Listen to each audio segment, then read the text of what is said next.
Toussaint Louva précise qu'il ne va pas donner mon corps astral et que je ne vais pas pouvoir récupérer le corps astral qui est ma deuxième existence sur cette planète Terre, la dimension de l'existence physique de l'homme avec le corps humain et la dimension de l'existence physique de l'homme avec le corps astral.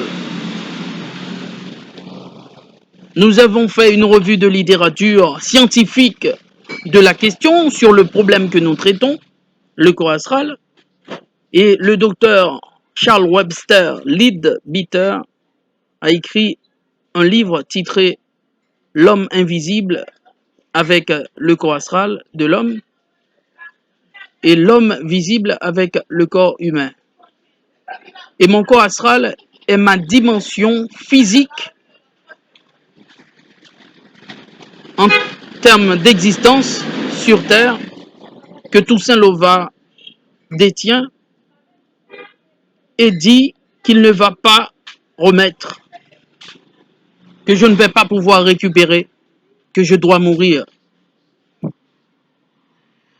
Et tenant compte que le corps astral n'est pas un bien meuble ou un immeuble, je ne comprends pas comment Toussaint Louva a eu accès à mon corps astral entre les mains de Nelson Modestin et prétend qu'il a payé Nelson Modestin, ou que Bédel Bessel a payé Nelson Modestin, ou que Abanel Bédel a payé Nelson Modestin. Mon corps astral n'est pas un bien meuble, n'est pas un immeuble qui peut être acquérir à prix d'argent.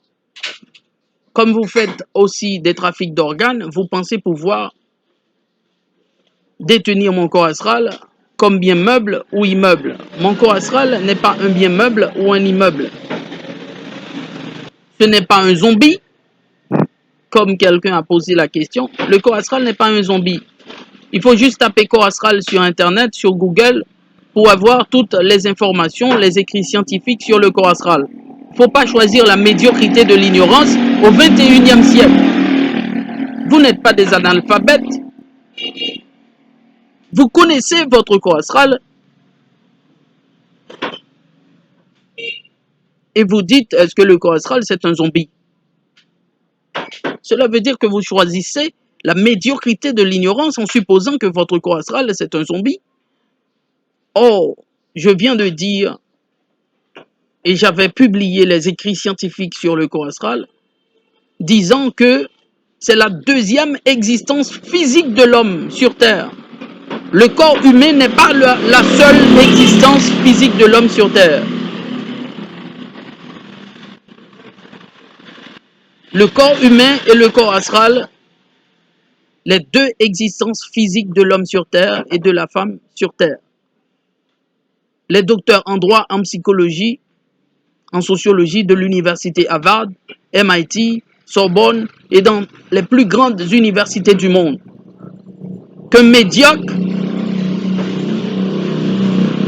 ou qu'un ignorant, ou ils ne sont pas ignorants vraiment, parce qu'ils ont leur corps astral et ils savent très bien de quoi ils parlent. Je dis plutôt qu'ils ont choisi la médiocrité de l'ignorance en prétendant que mon corps astral n'existe pas, alors que j'ai vu mon corps astral de mes propres yeux, où j'ai entendu le corps astral de Karel Pèdre, de Toussaint Louva me parler à haute voix. Pas leur corps physique, mais leur corps astral, déplaçant. Et je prends en renforcement le docteur en sociologie, en psychologie et en droit, Arthur Porel, docteur à l'université Harvard. Quelqu'un peut porter un démenti, mais je ne crois pas que cette personne sera au niveau du docteur en sociologie, en psychologie et en droit, Arthur Porel de l'université Harvard des États-Unis.